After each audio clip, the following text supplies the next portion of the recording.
democracy in crisis, the second democratically elected leader in Europe resigning within a week. Does the common good of Europe run against the interests of the people? Or was it the people who made the wrong choices? And how far are member countries willing to sacrifice to remain united? This is Inside Story.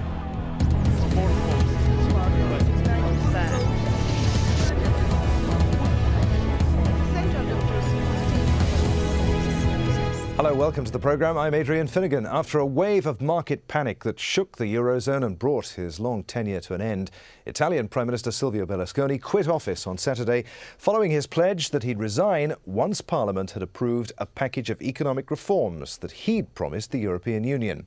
Berlusconi's resignation came in the same week that Greece's Prime Minister George Papandreou relinquished his post to make way for a new coalition government headed by a technocrat economist. And at the end of this week, Spain's ruling Socialist Party is likely to be routed in an election which would bring to 6 the number of governments or leaders in Europe brought down in the last 12 months by a debt crisis that's left some wondering whether the Eurozone can survive. From Rome, Barbara Serra reports. Mafioso, thief, go away. After supporting him at the ballot box for nearly 2 decades, in the end, the Italian people had nothing but anger for Silvio Berlusconi. Thousands gathered outside the presidential palace in central Rome to witness Berlusconi hand over his resignation to Giorgio Napolitano, the president of the Republic. Throughout Berlusconi's political career, which spanned nearly 2 decades, he always said he had the love of the people, and in many ways that was true. He was elected 3 times and his ratings tended to be quite high, but that support has truly eroded, and what we're seeing now are images that haven't been seen in Italy in living memory. Thousands of people rejoicing because a prime minister has stepped down. Berlusconi may have lost the support of the people, but his party still backed him, welcoming him with a standing ovation as he entered the lower chamber to vote for the austerity package that Italy needs. No blame directed towards him for the financial crisis by those who chanted his name with warm respect. Berlusconi has great charisma, and he's an entrepreneur that did a lot for Italy. In his last public political act as Prime Minister, he voted for the package, knowing he wouldn't have to deal with the harsh reality of implementing it. The mood outside Parliament was very different. Hundreds of people gathered for hours, hoping to catch a glimpse of him, but making sure their voices would be heard regardless. Protests and jeers followed him around Rome as he drove from Parliament to his residence and eventually to resign. It's a great satisfaction being able to see the end of a difficult era that was a nightmare for many. Maybe the satisfaction is not as full as it could have been. Now we will have Comrade Monti, but let's hope for the best. People may have rejoiced at his resignation, but a new leader does not mean a new economic reality, and Italy faces a very challenging future. The last few years of erratic behavior and lurid headlines have soiled Berlusconi's legacy on the international stage. His legacy in Italy is more complex. He shaped Italy's culture over the past decades more than any other person. He may have stepped down as the country's leader, but his mark on Italy will not be easily erased. Barbara Serra, Al Jazeera, Rome. Well, joining us now are our guests in London, Mats Persson, who's the director of the think tank Open Europe. In Brussels, Peter Kaczynski. He's a research fellow at the Centre for European Policy Studies. And in Western Connecticut, Peter Schiff. He's the CEO of the international brokerage firm Euro-Pacific Capital. Gentlemen, welcome to Inside Story. Mats Persson, with Lucas Papadimos sworn in as the Greek Prime Minister, Mario Monti looking set to take charge in Rome. Does this, do you think, set a dangerous precedent? The fact that we have unelected technocrats running the governments of 2 European states? Well, that is the right question to ask. I do think that in the short term it is an advantage to have these kind of sort of national unity governments led by technocrats who know the game and who know markets. In the medium to long term, however, you must ask the question, is this really sustainable? Can you have these type of governments running the show when then they don't really have the mandate required from the people? So I do think it sets a a bit of a worrying precedent. While it's necessary perhaps in the short term, we are entering uncharted territory in that if these governments become a permanent feature of European cooperation and of European politics, then I think we are looking at a quite worrying situation in the future. Peter Kaczynski in Brussels, is this a democratic crisis as much as it is an economic one? Well, to some extent it is a democratic crisis. It's definitely a political crisis. But on the issue of legitimacy, we have to remember that those are not the first or the last technocratic governments in Europe. We've had a number of them all across Europe. So the issue is, of course, Mr. Monti and the new Greek government are here only for a couple of hours or will be there in a couple of days. But with some time, they will seek legitimacy. And the issue of early elections in Greece or the issue of early elections in Italy is absolutely pending, and probably next year both countries should see elections at some stage. Peter Schiff in Connecticut, this begs the question, if the elected prime ministers of Greece and Italy couldn't push through the painful austerity measures required of them by the EU and the IMF, why would unelected technocrats fare any better? Well, I don't know. They might have a better chance. You know, you're talking about crises. Democracies are prone to crises because politicians, in order to get elected, are always looking to promise something for nothing. And so maybe it's easier for a non-politician to ask the electorate to swallow some bitter-tasting medicine, which is exactly what Europe needs. So maybe they'll have a better shot. I've actually been quite optimistic on the euro. I think a lot of people have prematurely written its obituary. You know, I think it probably is going to die eventually, but I think it's going to survive this current crisis. All right. I was going to ask you whether you thought that the euro in its current form was sustainable. If it isn't, is it the policies that are being pursued to keep it alive now that are the problem, and that they're only serving to make things worse, to hasten its demise?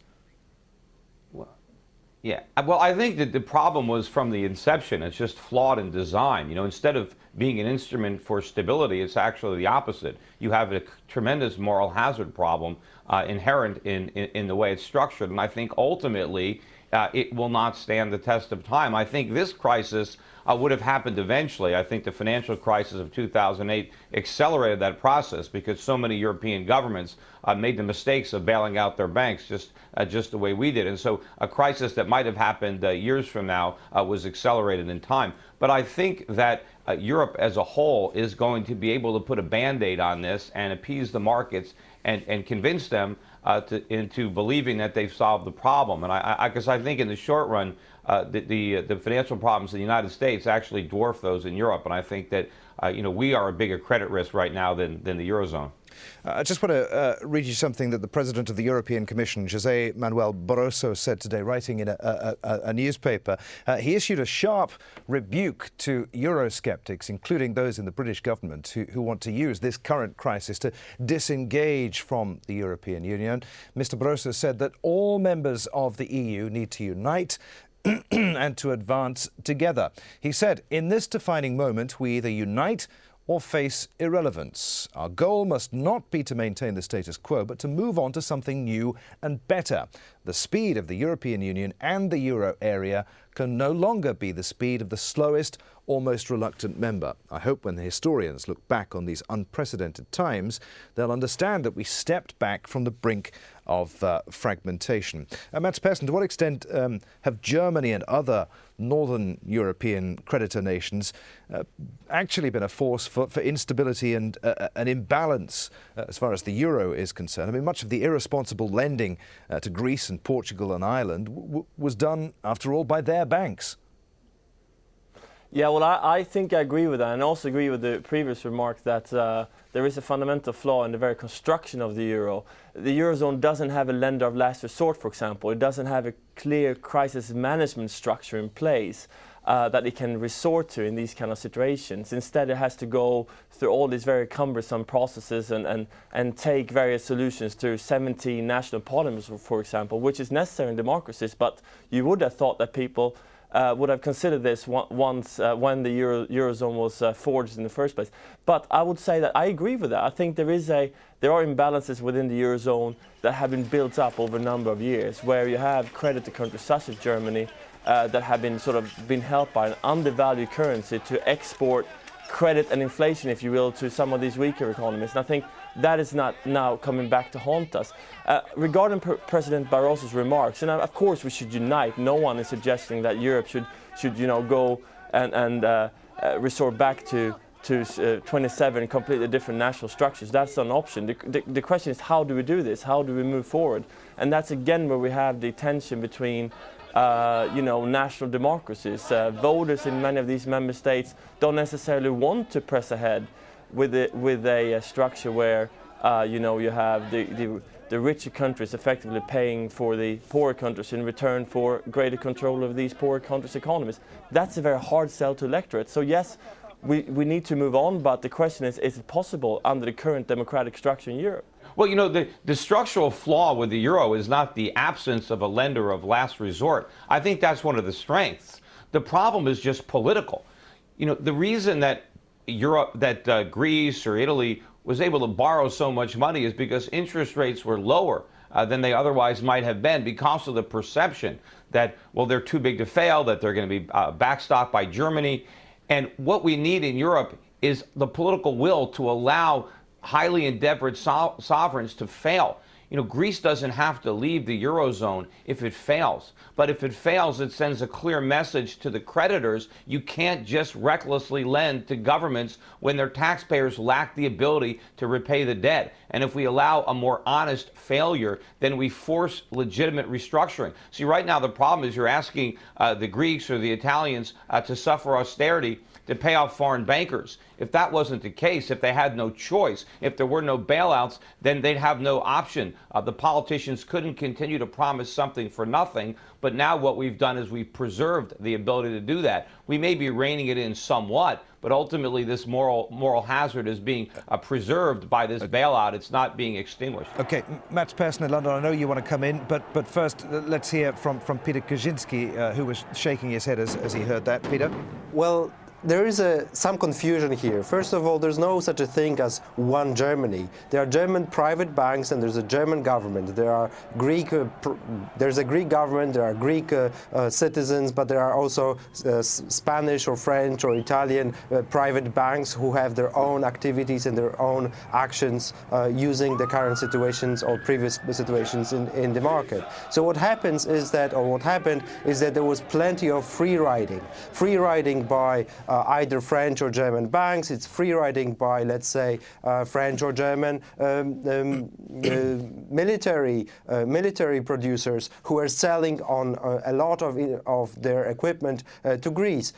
There was a free riding on Greek or Italian governments who were taking more and more loans that they couldn't pay back. There was free riding on the side of the European Commission, who didn't start the necessary procedures when those countries were indebted or did not review the Greek statistics in due time. So there's a lot of free riding on a lot of sides. But what we've seen over the last 2 years is that there's absolutely no more room for free riding, and countries such as Finland or Germany or the Netherlands are calling for much more control, much more tight control over what these new governments in the south or the future governments in the south would be doing.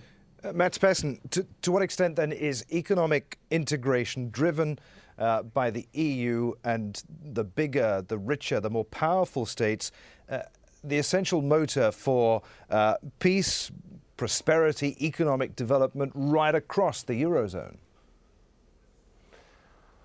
Well, I mean, the first thing I will say is that, of course, any system needs a lender of last resort. It doesn't mean that you should bail countries out, but you still need a lender of last resort. And that's the problem in the Eurozone, is that markets are confused as to where that responsibility lies. And I think that's one of the major reasons why we have so much market uncertainty at the moment. And the fact that markets didn't sort of misconceived or misunderstood the nature of the Eurozone doesn't mean that you need political will now. I mean, it's just, those are two separate things, you know, that markets didn't understand that Italy and Greece cannot borrow at the same rate as Germany. That's markets. That's not necessarily politicians. That would fault the markets.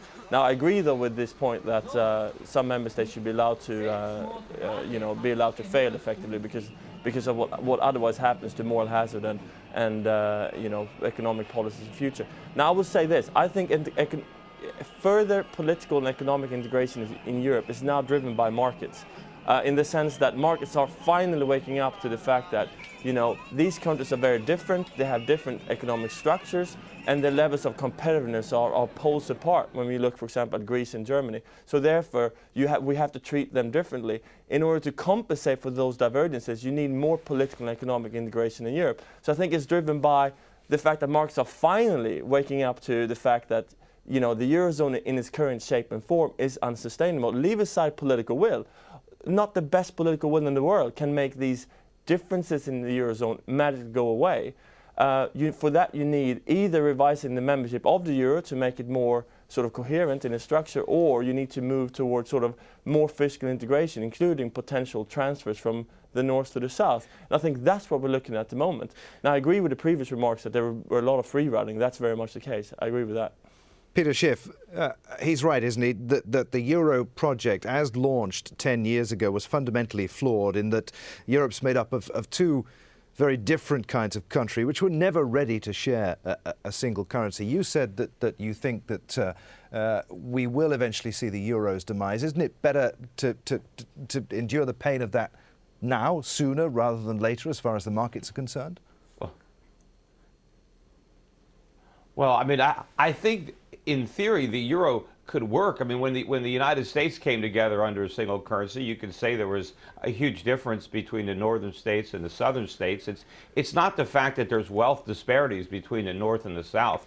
The problem is the politicians. The politicians look to redistribute that wealth. As I said earlier, politicians are looking to get elected by promising something for nothing, and that is the problem with the Eurozone, not the fact that these countries would share a common currency, to the extent that you could have the fiscal discipline that you might get, because being the euro currency is a lot closer, let's say, to the gold standard than what we have in the United States. It's not nearly as good, but it's a lot better than what the United States has. We're not going to avoid a crisis because we have the Fed, because we have a lender of last resort. In fact, we're about to have a much bigger sovereign credit crisis than Europe, precisely for that reason. And I think the last thing that Europe needs is to kind of recreate a federal government in the image of the United States by giving more power to Brussels and putting additional taxes on Europe. It's going to be less government that is going to cause more economic growth in the European countries, not more government. Mats Persson in London, you're shaking your head there. Yeah, no, I think we conflate some issues. You know, if you compare this to, I mean, I agree with your point about less government. Yes, of course, sometimes at this point in time, you need sort of governments to step aside and allow communities and business and economic activity to really do the work, not politicians. But look, I mean, the problem that Europe has is precisely that, unlike the US, it doesn't, for example, have free, proper labor market movement within Europe. So therefore, it's very difficult to compensate for the divergences between economies inside the European Union. You know, you don't have that kind of south-north labor market movement that you had in the US, for example, in the earlier stages, or during the first couple of decades after there was a single currency in the US. You don't have that in Europe. Therefore, you have huge pockets of unemployment in some parts of Europe. So, you know, the fundamental problem is not politicians. The fundamental problem is that you have such diverging economies sharing the single currency, but without the structure in place to compensate for those divergences. I mean, that is what Europe is looking at. Greece cannot go just easily to Germany. Spanish cannot go to Ireland. You can reform the labor laws. These individual countries can free up their labor laws. No, but you don't have labor laws. All the structural employment that's the thing. Litigated by governments, and you can have freer movement of labor. it's not about labor laws. It's about the absence of a single European demos, for example. You have language barriers, you have all kinds of cultural barriers in Europe that you don't have in the US. It's not labor laws. Labor laws is not the problem. You have free movement in Europe.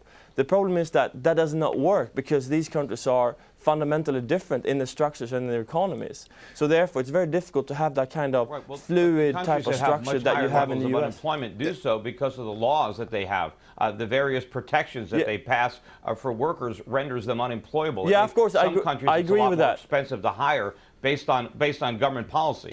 All right, let me step in there, gentlemen. I agree with that. Let me step in there and bring in Peter Kaczynski in Brussels. Peter, I want to ask you about political and economic union and further integration, even more integration in Europe. Last week, President Sarkozy said that there will not be a single currency without greater economic integration, and that's where we're going. I mean, are we going to see more political union across the EU?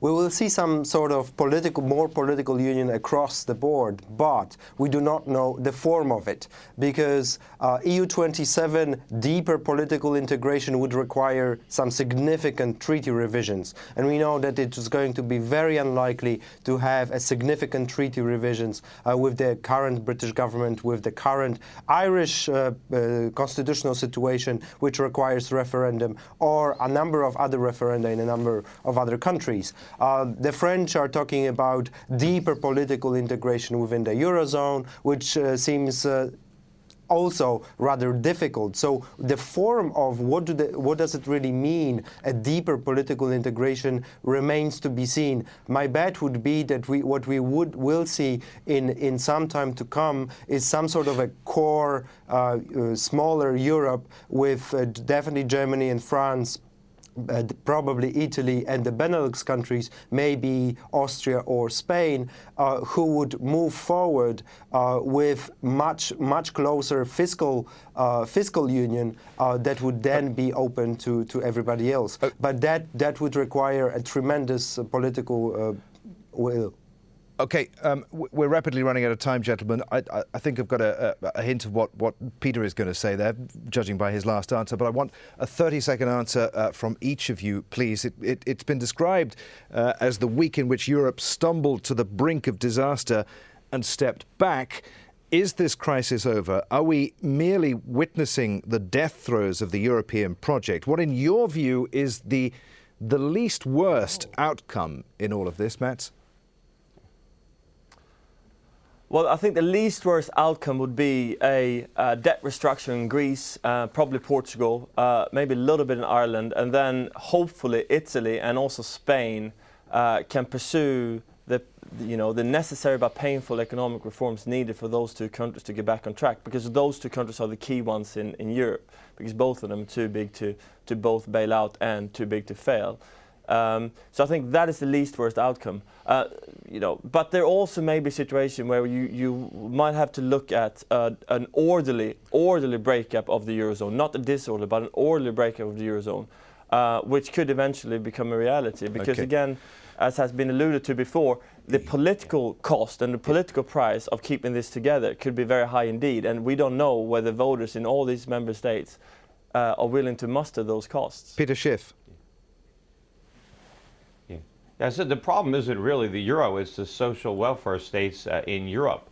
And that is the problem. And whether it's the euro that dies or that the social welfare states, that's the long-term question. I think in the short run, there's too much at stake if the euro were to fall apart right now. And I think the continent as a whole is still solvent enough to deal with these problems. You have the states that are strong enough to right now cover for the weaker states and to force some degree of austerity on these other countries. But as I said, I do not believe that 10 or 15 years from now that what we're doing now is going to have proved successful. But I do believe it will be successful long enough to take the pressure off the euro and put it on the dollar. Right. And in fact, that might actually benefit the euro in the short run, as the euro is seen as preferable and as more creditworthy than the dollar, because a very big sovereign credit crisis and dollar crisis is coming to the United States very quickly. Almost as soon as we close the curtain on the European crisis, we're going to open a much bigger one on the American crisis. Very, very briefly, Peter Kaczynski, please. Very briefly, I don't think that we have a significant euro crisis or EU crisis ahead of us. I think we are in the middle of it, and there are a few options out, but they are rather constructive, so there's much more room for optimism than pessimism. Gentlemen, thank you very much indeed. In London, Mats Persson; in Brussels, Peter Kaczynski; and in Western Connecticut, Peter Schiff. Thank you to you too for joining us for this edition of Inside Story. As always, we welcome your comments and suggestions. Please email them to us at insidestory@aljazeera.com. That's it from me, Adrian Finnegan. Bye for now. The news is next.